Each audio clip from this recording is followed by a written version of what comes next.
భయపడకుడి. మొదటిగా, ఆనాడు ఇశ్రాయేలీల ప్రయాణములో ఎదురుగా ఎర్ర సముద్రం, వెనకాల ఫరో సైన్యం. ఇశ్రాయేలీలు మిక్కిలి భయపడి దేవునికి మొరపెట్టినప్పుడు యెహోవా చెప్పిన మాట భయపడకుడి. మన జీవితాలలో కూడా కొన్నిసార్లు ముందుకు ఒక్క అడుగు కూడా వెయ్యలేని పరిస్థితి, వెనకాల కఠినాత్ములు తరుముతున్న పరిస్థితి, ఏ దిక్కు లేని, ఏ దారి కానరాని, చావే ఇక మార్గం అనుకున్న పరిస్థితుల్లో దేవుడైన యెహోవా తన మెల్లని స్వరముతో మనతో కూడా చెప్తున్న మాట ఏంటంటే, భయపడకుడి, నేను మీకు రక్షణను కలుగచేస్తాను. మీరు కేవలము ఊరక నిలుచుండి చూడుడి. రెండవదిగా, ఎర్ర సముద్రాన్ని సురక్షితంగా దాటిన ఇశ్రాయేలుల పోరాటం అంతటితో ఆగలేదు. వారి ప్రయాణములో అనేకమైన శత్రు సైన్యాన్ని ఓడించి జయించాల్సిన అవసరం ఉంది. అందుకోసమై దేవుడు ముందుగానే వారిని ధైర్యపరుస్తున్నాడు. మనము కూడా ఈ జీవిత యాత్రలో అనేకమైన శ్రమలు, నిందలు, వేదనలు, పోరాటాల గుండా వెళ్ళవలసి వస్తుంది.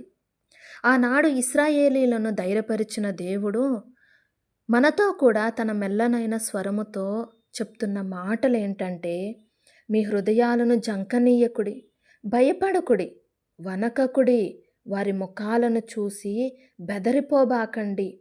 మీకోసం మీ శత్రువులతో యుద్ధం చేసి మిమ్మల్ని రక్షించేది నేనే అని ఆయన మనతో మాట్లాడుతున్నాడు. మూడవదిగా, మోషే మరణించిన తరువాత ఇశ్రాయేలీలకు వాగ్దాన దేశాన్ని స్వాధీనపరచవలసిన బాధ్యత దేవుడు యెహోషువకు అప్పగించాడు. యెహోషువాని దేవుడు ఎంతో ధైర్యపరిచాడు ఆ పని కోసం.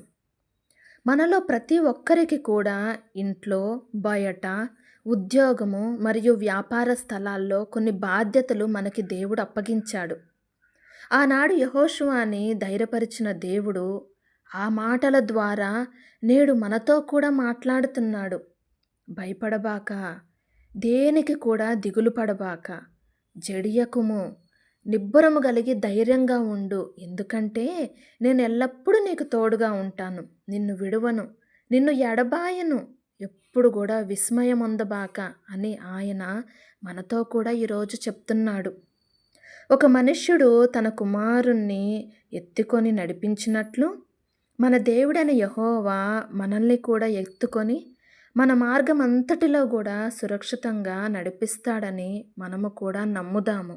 ఆమేన్.